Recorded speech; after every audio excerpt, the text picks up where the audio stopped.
February 11, 2020 special meeting. Will the clerk please call the roll? Councilman Delarada. Here. Councilwoman Janquith. Here. Councilwoman McGraw, absent. Councilman McPartlin. Here. Supervisor Syed. Here. All rise for the Pledge of Allegiance to be led by Councilman Delarada. I pledge allegiance to the flag of the United States of America and to the republic for which it stands, one nation, under God, indivisible, with liberty and justice for all.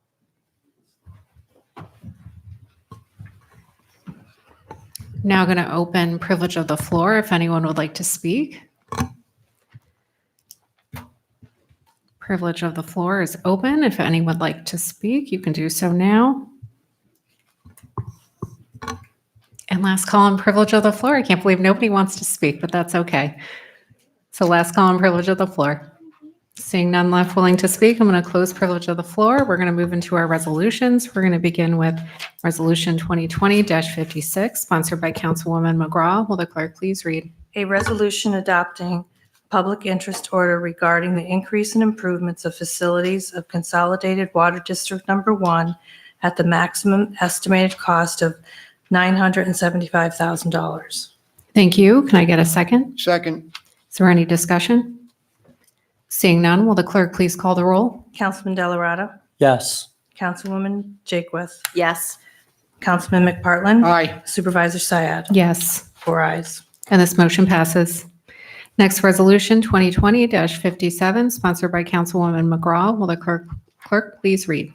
A resolution authorizing the issuance of the $975,000 bond of the town of Niskuna, Schenectady County, New York, to pay the cost of the increase and improvement of the facilities of the Consolidated Water District Number 1 in the town of Niskuna, Schenectady County, New York. Thank you. Can I get a second? Second. Is there any discussion? Seeing none, will the clerk please call the roll? Councilman Delarada. Yes. Councilwoman Janquith. Yes. Councilman McPartlin. Aye. Supervisor Syed. Yes. 4 ayes. And this resolution passes. Next resolution, 2020-58, sponsored by Councilwoman McGraw. Will the clerk please read? A resolution approving a memorandum of agreement with CSCA Water and Sewer Unit to modify and replace Article 10A of the collective bargaining agreement. Thank you. Can I get a second? Second. Is there any discussion? Seeing none, will the clerk please call the roll? Councilman Delarada. Yes. Councilwoman Janquith. Yes. Councilman McPartlin. Aye. Supervisor Syed. Yes. 4 ayes. And this resolution passes. Next resolution, 2020-59, sponsored by Councilman McPartlin and Councilwoman Janquith. Will the clerk please read? A resolution authorizing the purchase of one radar speed display sign from Traffic Logics. Thank you. I will second. Is there any discussion? Yes, Supervisor. I'd like to again note that speed and safety has been a concern of town residents for some time, that the town board has been attentive to that, and that the purchase of this speed sign is a reaction to that. And I would also like to note that this has really been a great team effort. The chief spent a lot of time researching speed sign options. Ray Smith, our superintendent of highways, also spent a lot of time researching different options. Paul Sebesta also provided some guidance, brought in some vendors. There was a group conversation with the vendor that we went with, where everyone was able to ask questions and design a speed sign that we think will be good and responsive to the needs of our residents. And so again, great team effort by all those folks coming together, working together for the benefit of residents. We'll try this out. We'll see how it goes. If it goes well, we'll be able to, purchase additional signs to address the problem for our residents. So I just wanted to thank everybody for the great team effort. Thank you. Thank you. Is there any further discussion? Seeing none, will the clerk please call the roll? Councilman Delarada. Yes. Councilwoman Janquith. Yes. Councilman McPartlin. Aye. Supervisor Syed. Yes. 4 ayes. And this resolution passes. I'm now going to make a motion to adjourn our special meeting. If I could have a second on that motion. Second. Thank you. All those in favor signified by saying aye. Aye. Any opposed? We are now adjourned to our special meeting. I'm going to call to order our agenda meeting for February 11th, 2020. And we will begin with Finance and General Government Committee items. And so that would be Paul Sebesta.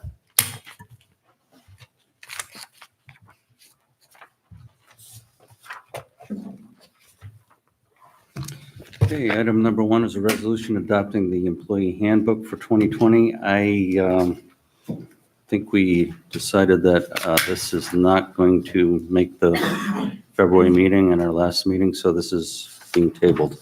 Correct.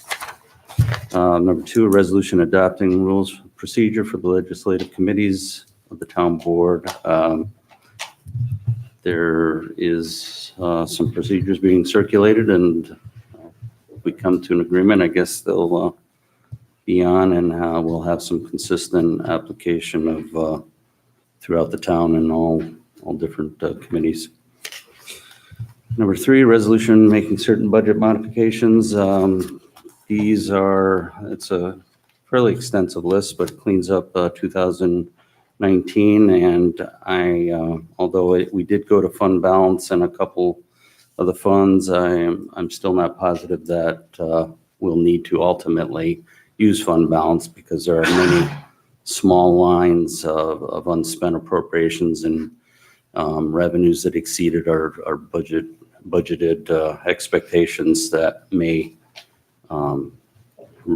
basically offset that appropriation of fund balance that's in this modification. So when we get to that number, I'll circulate it and maybe put some minds at ease, hopefully. Number 4 is a resolution authorizing the supervisor to enter into a purchase and sale agreement with the owner of 2890 River Road. That property has been on for sale for some time, and there's an offer on it, and the town board has the town has rights of first refusal, as our deeded rights of first refusal, and the decision has been made to go forward and exercise those rights. The cost is $140,000. Number 5 is a resolution establishing the fees for vendor, peddler, or solicitor license application, including background check fees. The background check fees, there was a decision to raise them from $40 to $50 and adjust the application fee slightly as well. And that's it. Great. Thank you. Ray Smith. Good evening. Number 6 is a resolution to accept 2020 paving bid extensions. This is our last and final year of a 3-year extension. The vendors have extended the 2017 pricing to date. So this is for in-place paving, water and sewer cuts and repairs, and also our FOB, which is blacktop we pick up for work that we do on our own. So everybody is accepted and looking for approval to accept us for the last year. Number 7, a resolution accepting quotes for seed, mulch, fertilizer, and spreading services for our playing fields as just an option, as we do every year. We made policy last year to try to do more organics. This is just on the table in case we need it. So if it needs to be done due to wet conditions or overuse, then we'll exercise that right, but just to have it in place. So, and fertilizer and seed is just for hydro seeding and year-to-year work. So, number 8 is a resolution authorizing a supervisor to enter into a contract with Old Saratoga Associates for pond maintenance services at Blatnick Park. This is something we do every year.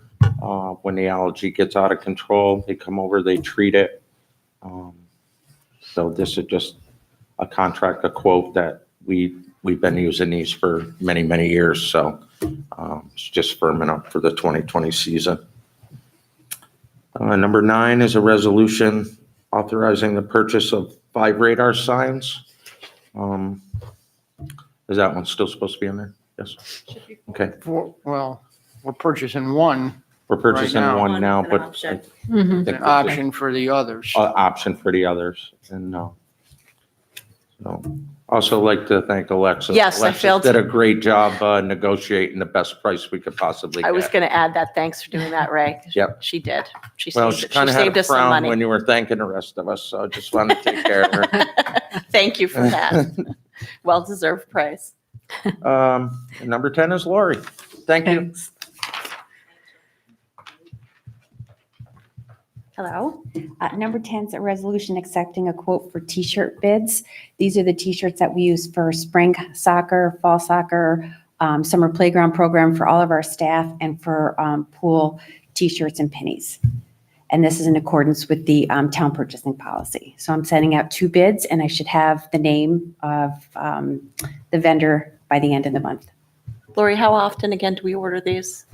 Oh, every year. It's every year? Every year, Okay, yeah. okay. And We it do it on an annual depends basis. on like how big soccer is and how big the program is. Yeah, that's 700 t-shirts right there. So, okay, thank you. Okay, any Thanks. questions? Nope, thank you. Great, thank you. 11, I can speak to really quickly. We just have a little bit of changeover on our Farmers Market Committee. We're going to be appointing a new chair and also adding a new committee member will be Councilwoman Jakewith. So this is, we did this last year, and so we just want to recognize those new members by appointing them formally to the committee. And next up, we have Laura Robertson. Number 12 is a resolution authorizing the supervisor to execute a grant disbursement agreement with the Dormitory Authority of the State of New York for renovation and upgrades to River Road Park. Thank you for that long title, Alexis. We just want to be really specific. This is $250,000 that we're putting towards the upgrades to River Road Park. This process takes a very long time, but we have received the grant documents. I actually thought this was covered in a prior resolution, but it was not. So we just need to do a resolution accepting the monies and signing that grant agreement. How much is this grant for? It's $250,000. It's just very slow. Like, we talk about these grants for a long time. DASNY is great. I mean, it's not matched. It's a wonderful, wonderful grant opportunity. It just takes a while.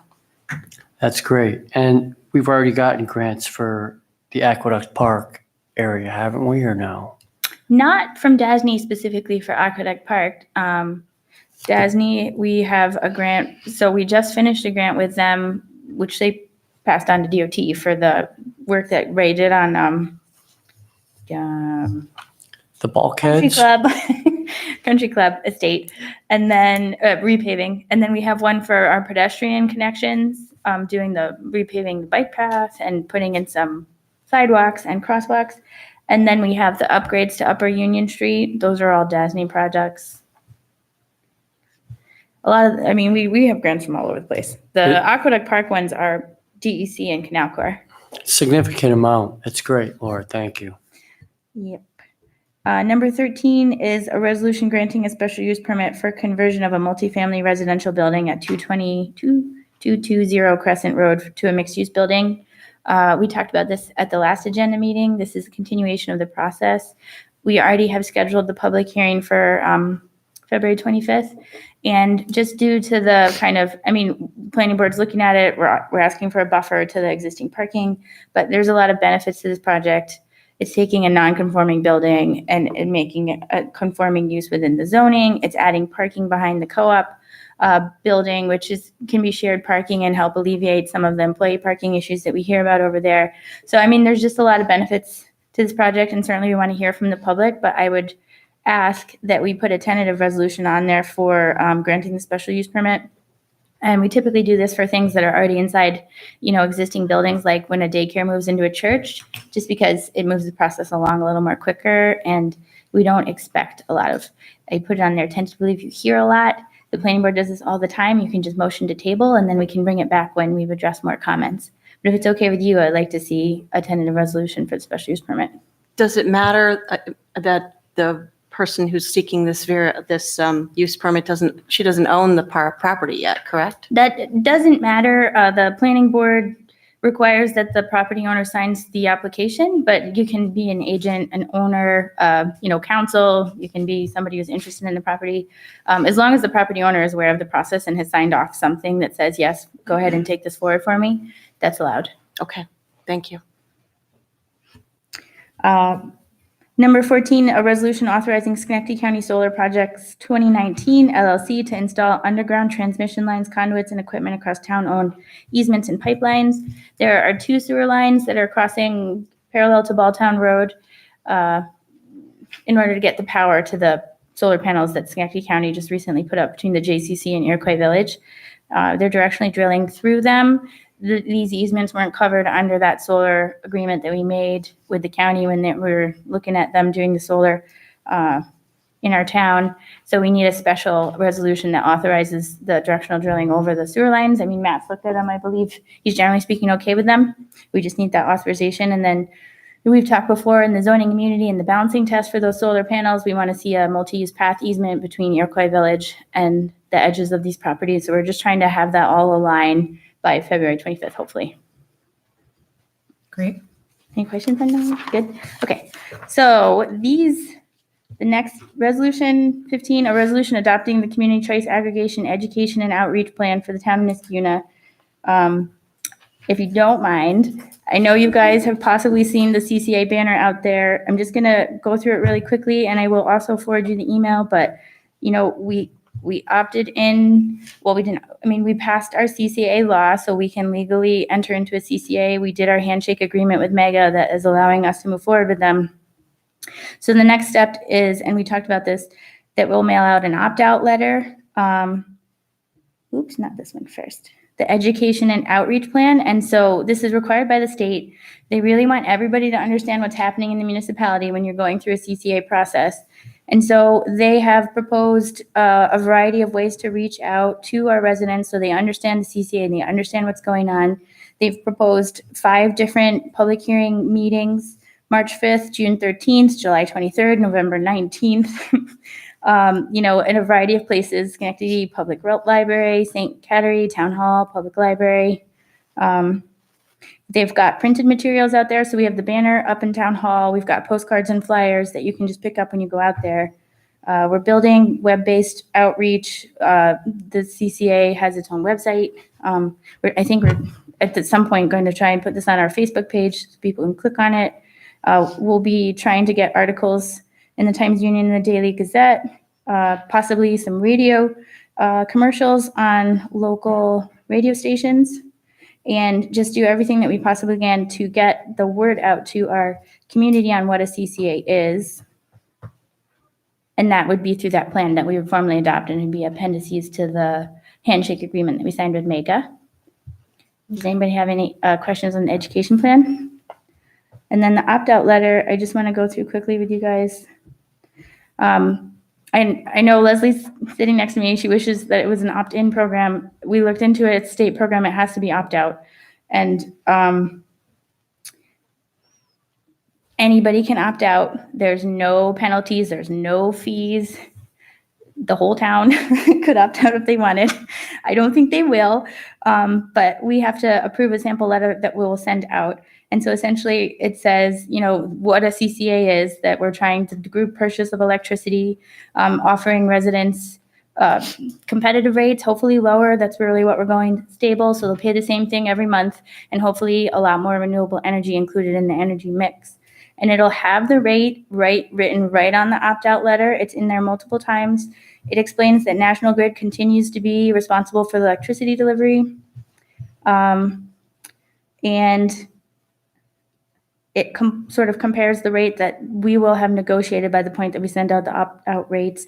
And then it gets really complicated, but you can, choose your own electricity and opt in and out and do all those kind of things. MEGA will explain that, but it tells you that you can opt out by mail, phone, or web. They're trying to make it as easy as possible. Multiple times says no penalties or fees, and there's just a lot of information in there for residents. So I will email them out to you. I know that Louise said that she's been talking to residents a lot. There's a lot of people who are interested. They can contact MEGA directly. They can reach out to me.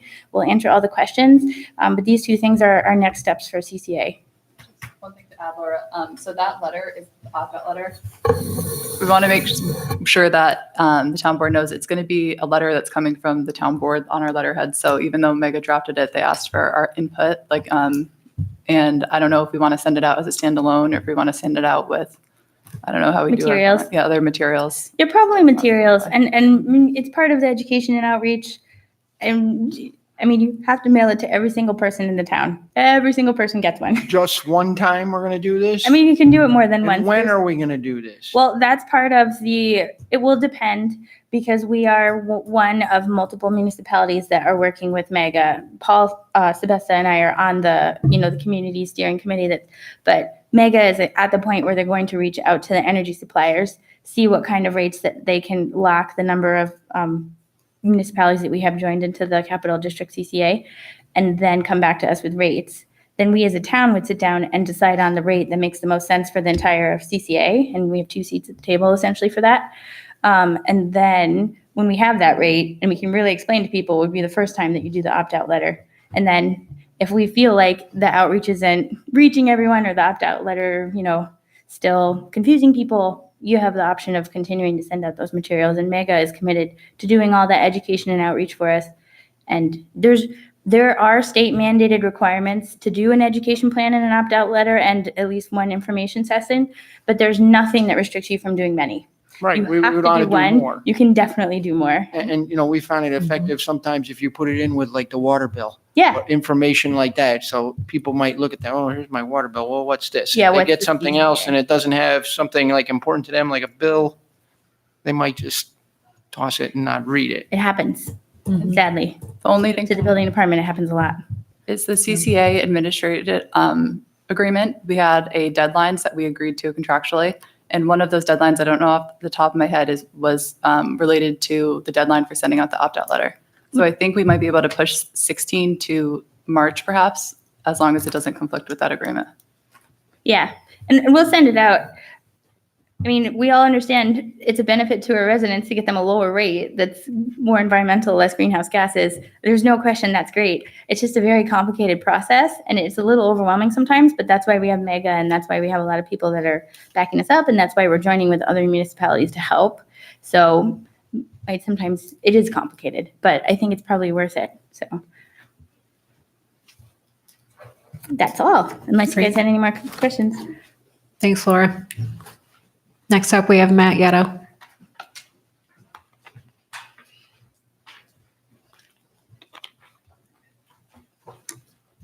Number 17 is a resolution authorizing the warrant for the fourth quarter of 2019 corporate utility billing. All the meter readings are in. We've checked the numbers. We're ready to go. 18 is a resolution authorizing the reconciliation for the third quarter of 2019 for the corporate utility billing. The figures have been checked by Chris at the water billing clerk, and then also in my office as well. 19 is a resolution to promote a water and sewer maintenance worker. Currently, Ryan Congdon is an employee with the town. He's worked for us almost 2 years. He's currently a maintenance worker in the water and sewer department. That's the entry-level position that we hire almost everybody into.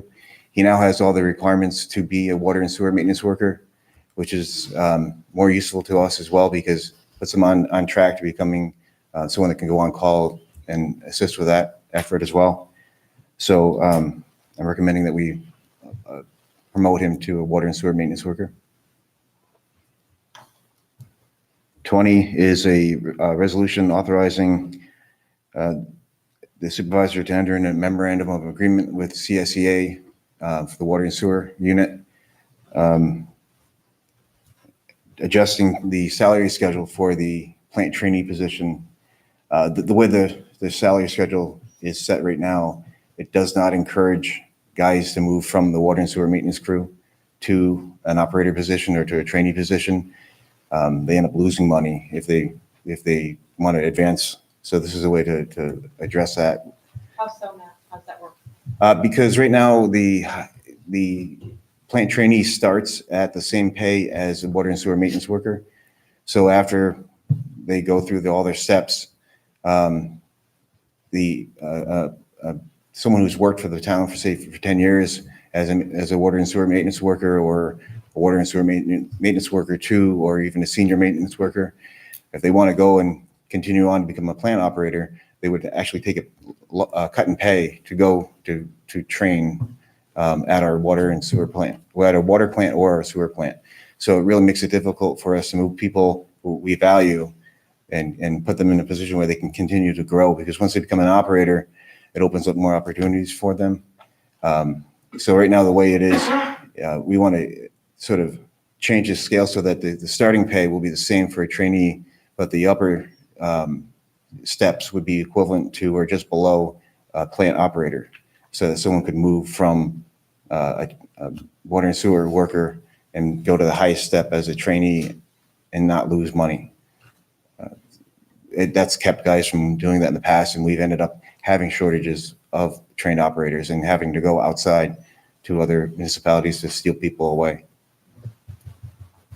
Any other questions? No? Okay. 21 is a resolution to promote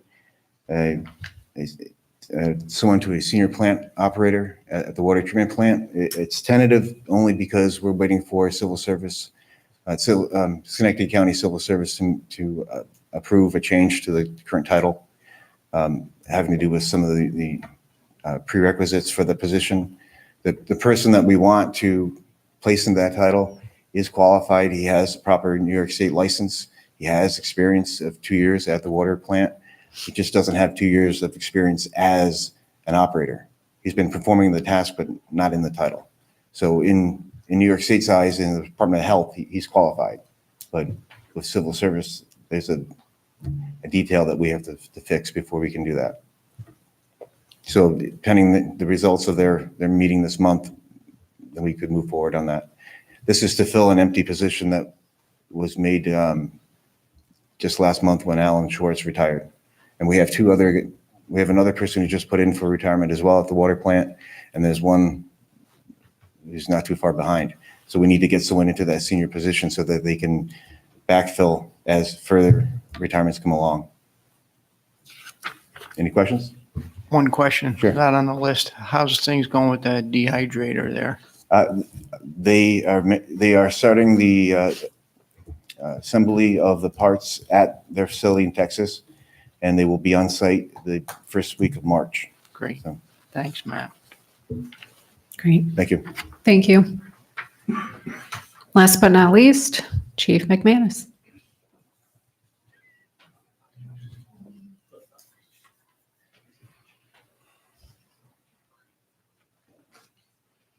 So I'm just going to let Alexis talk about number 23 and 22. But number 24 is an agreement that the supervisor can enter into with the school district in an effort to be able to shelter students temporarily here at Town Hall in the event there's a evacuation needed. It says at the high school. I'm not sure if it would incorporate other schools as well. But so to be able to use the Town Hall as a temporary shelter for evacuations in the school. Number 25 is a resolution for the supervisor and myself to enter in an agreement with the school district so that the police department can view surveillance video from the school district in the event of an emergency. We'll be able to have access to it then. It won't be used for routine surveillance of student behavior or anything like that. Just additionally, if there were a criminal matter, the school district would, allow us to view historical video, not necessarily live, but this would be live in the event of a emergency situation. So, any question on that item? Thank you very much. Thank you. So 22 and 23, we have public hearings scheduled for our next regular meeting. We have discussed 22 is just we're making some changes to our peddler and solicitor chapter of our code to ensure that the procedure for when a license is revoked is consistent with state statute. with respect to 23, this relates to the no parking here to corner sign that will be installed on Schwaber and Balltown to address concerns about the animal hospital employees parking and causing traffic issues at that intersection. And then just to expand on 24 and 25 that the chief touched upon, the agreement for the temporary sheltering is specific in the agreement of evacuation of Niskuna High School. There's provisions in there that say the school district will reimburse the town if there is any cost incurred either for labor or supplies. I think ShopRite is entering into a similar agreement. It's required by, I think, federal and state regulations. And 25, I'm working with an attorney for this school district in, fleshing out the details, but it's again, something that's at no cost to us. The ground system is owned and maintained solely by the school district. And there's some constitutional and federal laws that regulate the ability to, monitor absent emergency situations. Alexis, I had a question about the number 23. Do we know exactly where that sign is going to go? Has that been determined? How far back on Schwaber off of Balltown Road that sign is going to appear? So that is, I think, a question, would that be for Ray, about how many feet back it would be? I know there's going to be two signs, one east and one west. This is a pretty long entrance in. It's going approximately between the property line and where the side driveway comes out. So to allow access for probably twice the length of a school bus or something like that from the corner, so that two large vehicles can come in and out Okay. without having an obstruction on the side. Yep. So it'll be pretty much the length of the first brick property that faces Balltown. Okay. I had a resident there ask me about it, and I said I wasn't really sure about the location. So But probably about twice the length of a full-size school bus. back from the intersection. Yeah. Okay. Thank you. Great. Okay. Any other questions or comments? I'm going to motion to adjourn. If I could have a second on that motion. Second. Thank you. All those in favor signified by saying aye. Aye. Any opposed? We are now adjourned. Everybody have a wonderful evening.